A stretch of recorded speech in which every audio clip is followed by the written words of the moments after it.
Nos invités Ashraf Ourosame et Komi Valentin Mayaba sont toujours là pour vous servir. On parlait du Niger, de cette réunion de la coalition mondiale contre le groupe État islamique et le terrorisme. Cette rencontre doit permettre la mise en œuvre des activités des groupes africains de la coalition mondiale contre le Daesh. Les experts de plusieurs pays et des institutions internationales se pencheront sur l'élaboration d'une stratégie axée sur la recherche et les activités de lutte contre le terrorisme, une collaboration entre les pays partenaires pour vaincre Daesh et ses alliés, ses affiliés en Afrique de l'Ouest. Justement, parlant de collaboration, on parlait de la participation, c'était une question posée tout à l'heure à Ashraf Rossama, Oui, du Burkina Faso et du Mali, oui. oui.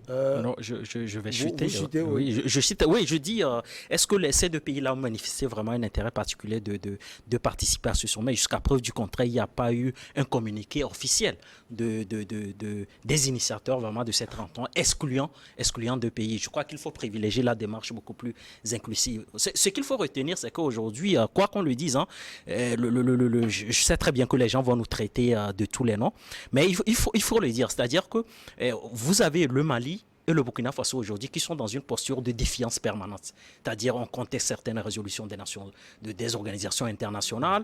Lorsque certains États de la sous-région prennent un certain nombre d'initiatives, on les soupçonne d'être en collision avec une certaine puissance occidentale. Et donc, cette stratégie de défiance permanente que le Mali et le Burkina Faso a vis-à-vis de certains pays et certaines organisations internationales, pour moi, elle est contre-productive. Il faut être beaucoup plus souple dans les démarches. C'est-à-dire qu'aujourd'hui, toutes les dynamiques, toutes les rencontres qui visent à rechercher des solutions beaucoup plus efficaces à lutter contre le terrorisme, je crois qu'il faut les participer et n'est pas dans une logique de boycott. Donc la progression du terrorisme aujourd'hui appelle à une stratégie globale. On le sait très bien, les djihadistes ont décidé vraiment de jeter leur dévolu sur les pays africains. Et donc, la stratégie doit être collective. Et donc, je l'ai dit ici, je suis quand même extrêmement fier. C'est-à-dire, cette résurgence des vertus du multilatéralisme, que ce soit dans le cadre des Nations Unies, que ce soit des rencontres de cette nature, on peut toujours trouver des solutions. Mais, comme on l'a dit, nous restons vraiment sur notre fin. Parce qu'il y a eu également une conférence interparlementaire ici à Lomé où les gens se posent la question. C'est toujours bien d'organiser des rencontres, mais c'est l'opérationnalisation ou la mise en œuvre des résolutions qui sont extrêmement importantes. Parce que si on veut mettre fin à cette idéologie aux conséquences néfastes, fâcheuses vraiment du terrorisme, je crois que nous devons vraiment activer ce qu'on appelle la sécurité collective. Et donc, il y a également un sous-basement, c'est-à-dire que du point de vue conventionnel, toutes ces actions collectives des États-là ont une base conventionnelle, onusienne effectivement. Donc, il appartient vraiment aux Nations Unies de venir en aide, il appartient aux États de se concerter et de prendre vraiment des décisions, des résolutions idoines pour mettre fin au terrorisme. Parce que l'avenir vraiment du continent africain en dépend, quand on sait très bien que le Sahel est devenu une zone de non-droit depuis tant d'années. Alors, sur cette question de collaboration, comme Valentin Mayaba, vous avez sans doute quelque chose à dire. Oui, la collaboration aujourd'hui, contrairement à ce que mon frère Achiraf dit, je ne pense pas que le Niger, enfin le Mali et le Burkina sont dans une défaillance des organisations ou des rencontres internationales.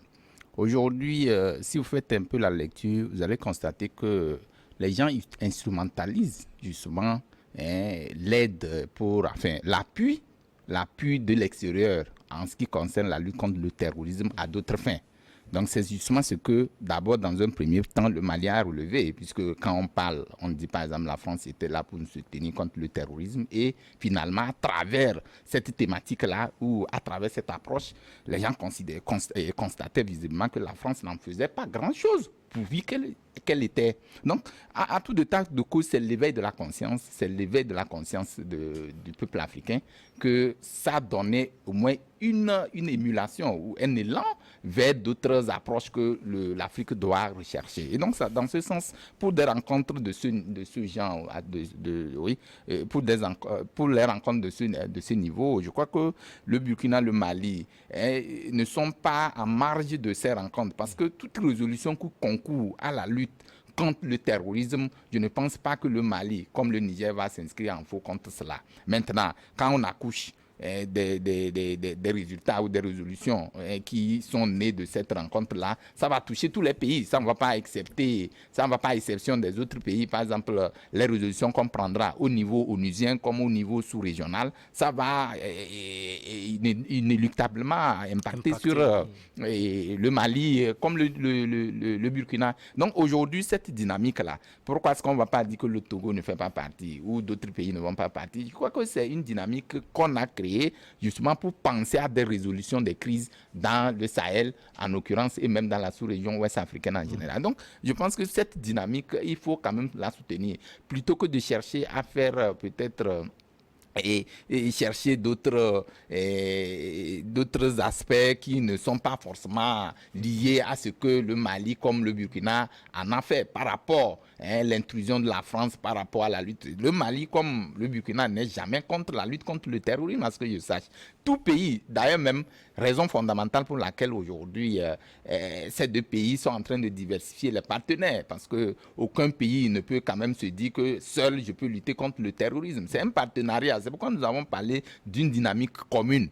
Quand on dit le Burkina seul ne peut pas lutter contre le terrorisme et être à bout de ce fléau, le Togo également. Donc il faut des coalitions, des forces coalisées. Il faut forcément attendre que les pays se mettent ensemble pour réfléchir sur des stratégies à mettre en place pour arriver à bout de cette djihadiste-là. Et donc aujourd'hui, je pense que c'est ce qui fait un peu la nuance qu'on pouvait apporter dans l'intrusion, peut-être surtout de la France, qui fait polémique aujourd'hui. C'est lorsque la France qui était là, voyant ses intérêts de côté, voyant ses intérêts menacés par rapport à la lutte contre le terrorisme, faisant diversifier les partenaires, elle va s'insurger pour dire, mais attends, quand peut-être que ça se passe ailleurs, quand il y aura d'autres personnes qui viendront, ça veut dire que les intérêts auxquels je faisais face ne vont pas arriver. C'est comme ici au Togo, par exemple. Quand vous prenez la concurrence dont nous parlons, nous avons deux réseaux et deux opérateurs. Le Togo, Celcom, Move. Si on diversifie les partenaires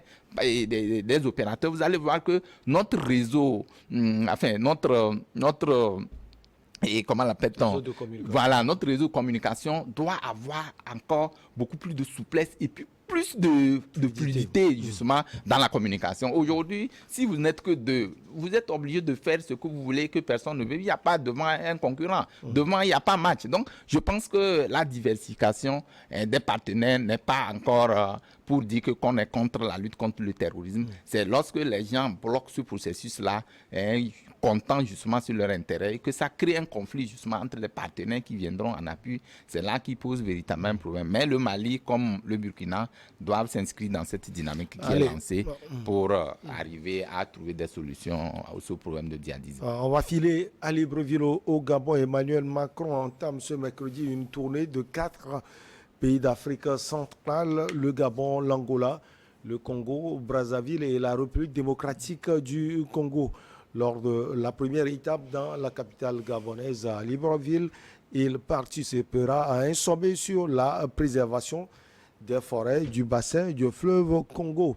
On va écouter un Gabonais, c'est un journaliste, il s'appelle Orka Molé. On revient pour la suite avec nos analyses.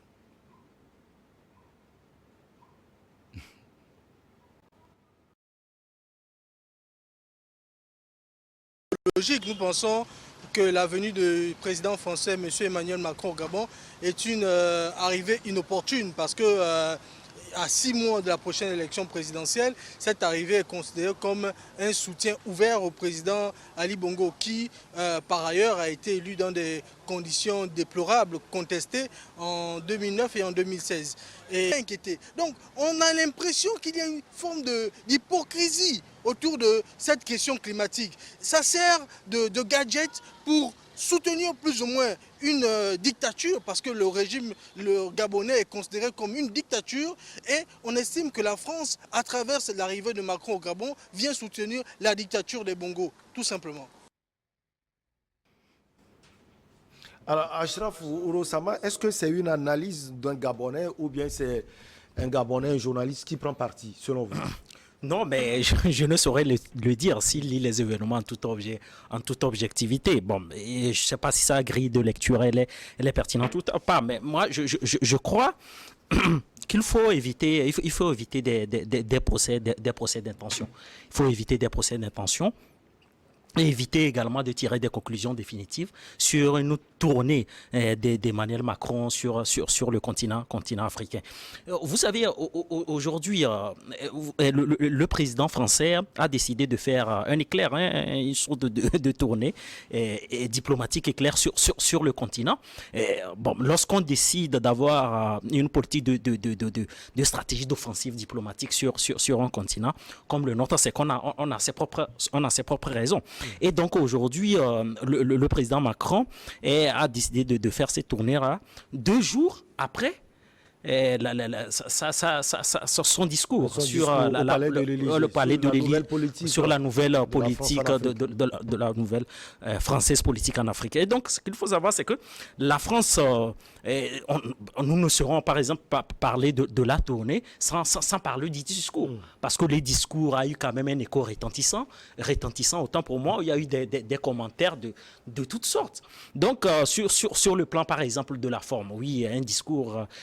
Macron a fait du Macron avec des formules péremptoires et une déclaration de bonne foi et à bien des égards des promesses. Maintenant, comme on le dit, les promesses n'engagent que ceux qui les prennent vraiment au sérieux. Et donc, sur le fond, franchement, la France est dans une sorte de je ne parlais pas de repentance parce que c'est trop excessif, c'est-à-dire une sorte de vraiment remise en cause.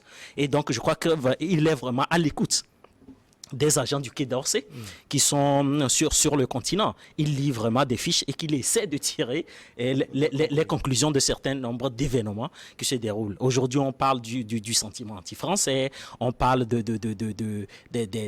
contestations massives sur le continent contre la présence symbolique et présente, que ce soit dans le domaine économique, culturel et dans certains nombres d'événements. Maintenant, sur l'arrivée de Macron aujourd'hui à Libreville.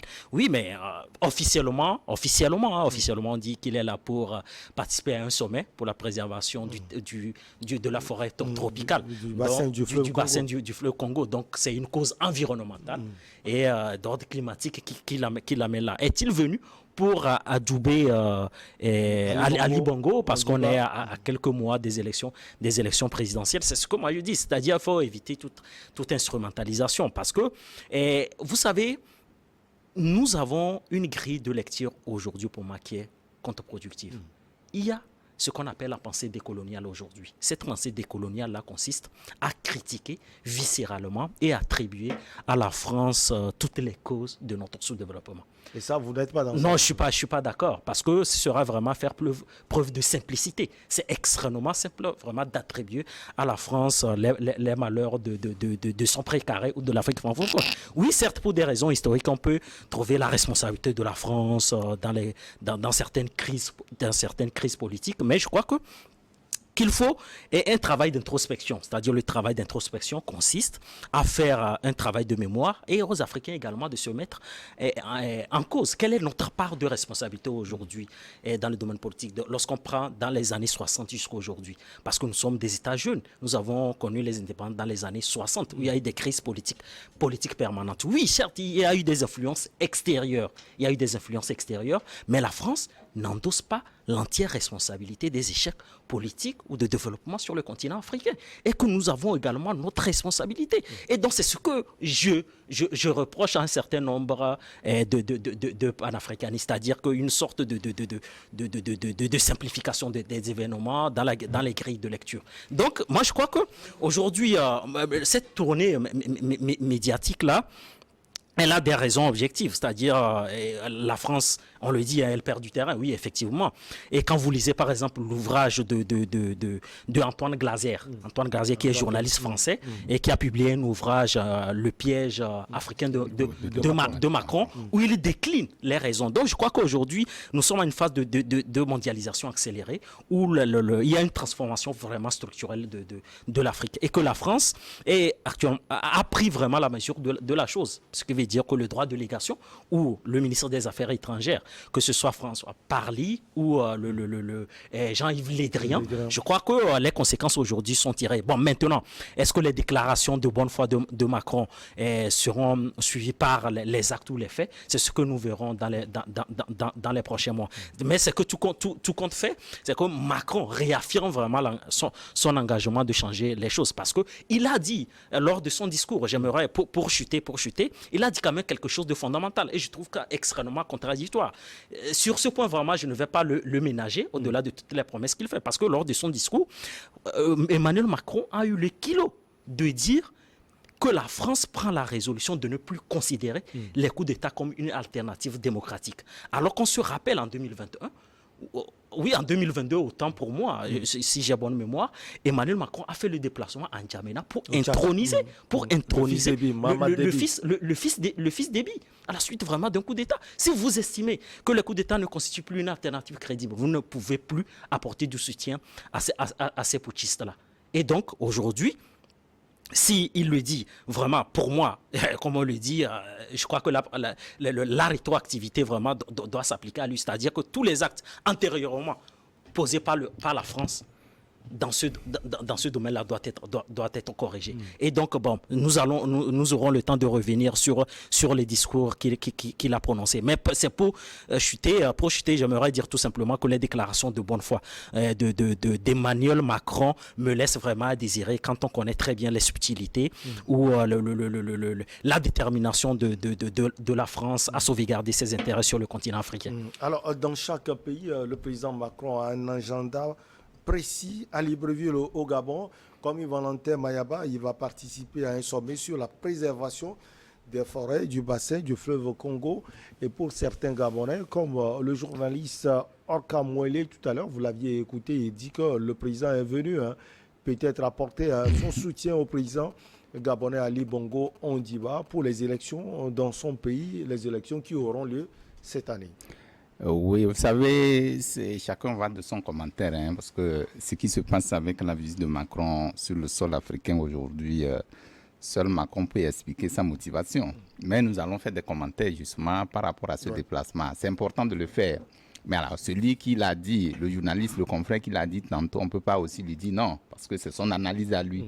La seule vérité, celui qui est le seul détenteur de le motif pour lequel il s'est déplacé sur le sol africain par rapport au discours qu'il a prononcé, c'est à travers cela que nous faisons des analyses.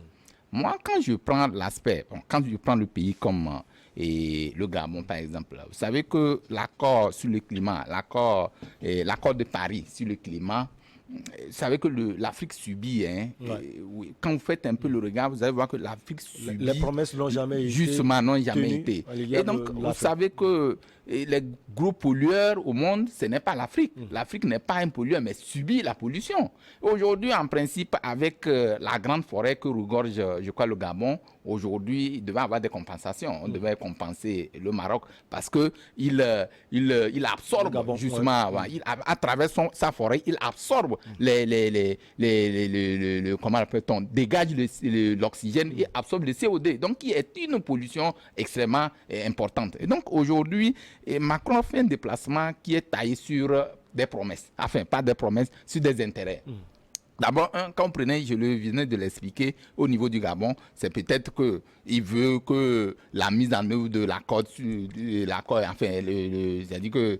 de Paris sur le climat, que la France, l'Afrique, en l'occurrence le Gabon, qui est en train de mener des actions. Vous voyez qu'il semble même qu'il y a une dopoto, même qu'on a pris une résolution à le dégager là-bas et à mettre en œuvre un certain nombre de choses pour pouvoir sécuriser la zone. Donc, moi, je me dis aujourd'hui, quand il va se rendre en RD Congo, vous savez que la RD Congo, j'allais dire, c'est un grand producteur de l'or ou du pétrole, j'allais dire. Il produit du pétrole. Qui vous dit que le pétrole n'est pas c'est un produit qui est important à tous les niveaux. Au menu. En Angola également. Donc, je me dis aujourd'hui que Macron aussi surfe sur certains pesanteurs. Quand vous voyez déjà que ailleurs il est chassé, mais ce que moi je n'ai pas vu concrètement dans son discours ou dans ce périple-là, il ne met pas l'accent sur les forces françaises dans le précaré africain. Quand je parle du précaré français, j'allais dire, et on ne va pas visiblement voir comment est-ce que ces forces-là vont travailler ensemble. Parce que, est-ce que ces forces françaises seront là?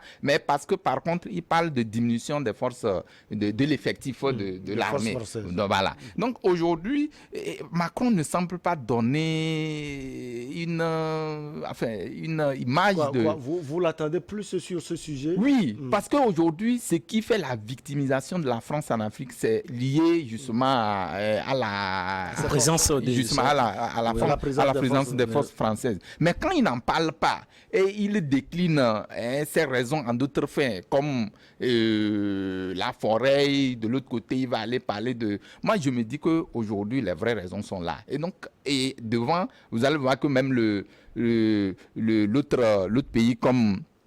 L'Angola, vous voulez dire? Non, pas l'Angola. Je veux parler de la Russie, qui aussi est en train de s'intéresser à l'Afrique. Donc, bref, les grandes puissances sont en train de s'intéresser à l'Afrique. Et donc, aujourd'hui, Macron veut se dire non, si je reste, parce que depuis longtemps, les puissances, les pays qui n'étaient pas au sol de la France aujourd'hui commencent à aller. Quand vous voyez, il a fait une visite au Nigeria, il est venu faire une visite au Ghana. Et donc, ça veut dire qu'il est en train de chercher une nouvelle conquête. Il est en Guinée-Bissau. En Guinée-Bissau. Donc, il est en train de chercher d'autres conquêtes parce qu'il se dit que, si je reste, d'autres puissances vont investir l'Afrique et que c'est un manque à gagner. Donc, moi, je me dis que la France aujourd'hui a ses raisons fondamentales pour lesquelles il se rend sur le sol africain. Mais à bien des égards, vous allez constater que sur l'ensemble du périple qu'il aura à faire, c'est des sorties taillées sur des promesses et sur des promesses, non seulement sur des intérêts, j'allais dire, parce qu'au-delà de tout, la France ne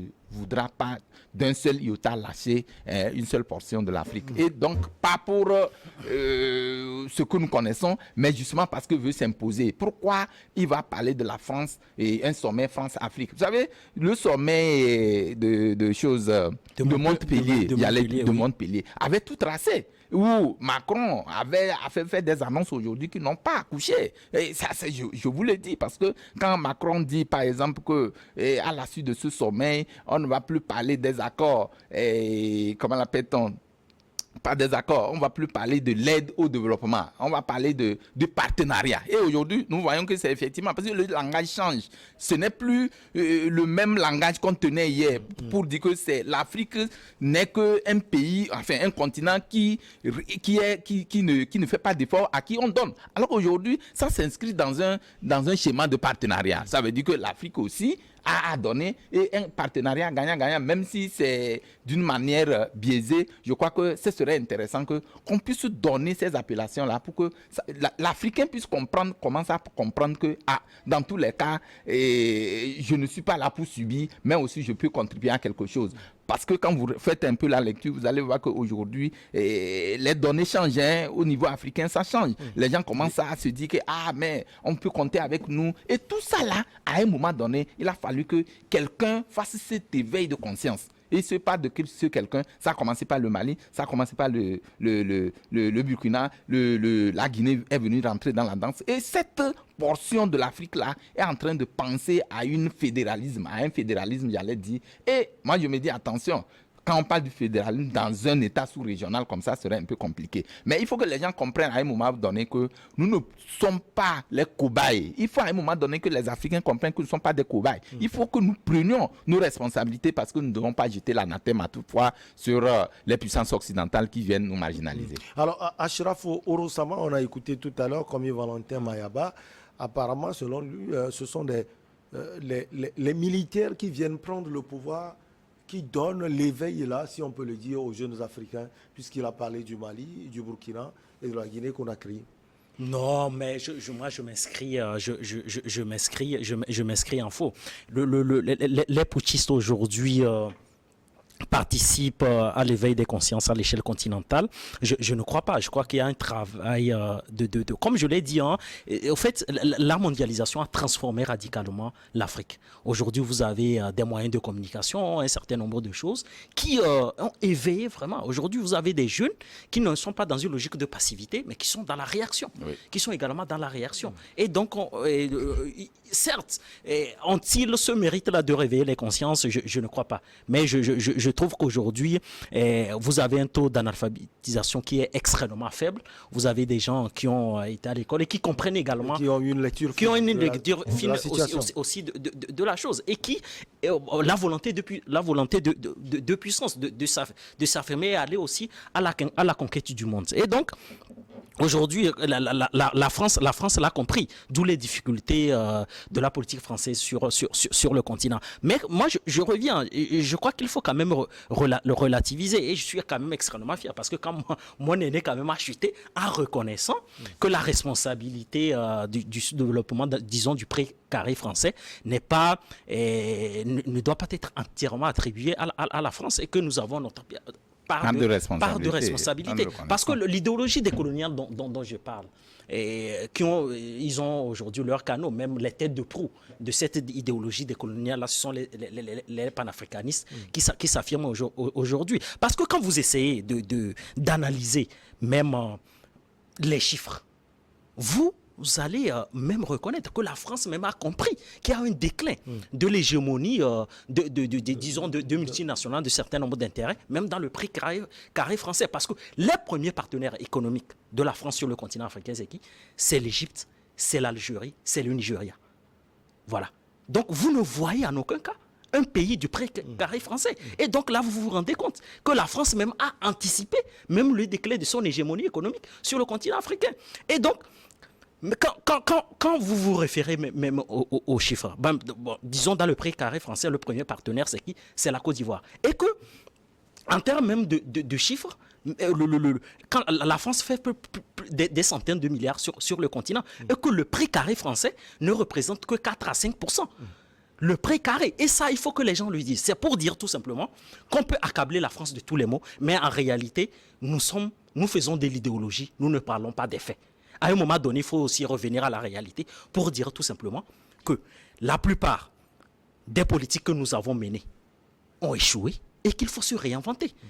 Et les politiques ont échoué parce qu'on est aussi accroché à la politique française. Non, pas la politique, mais la politique. À tous les niveaux. Non, à tous les niveaux. Qu'est-ce que vous voulez dire par politique française? Que l'organisation administrative, qui est la décentralisation, n'a pas ses vertus. Il y a des pays qui ont appliqué la décentralisation qui ont réussi. Vous voulez que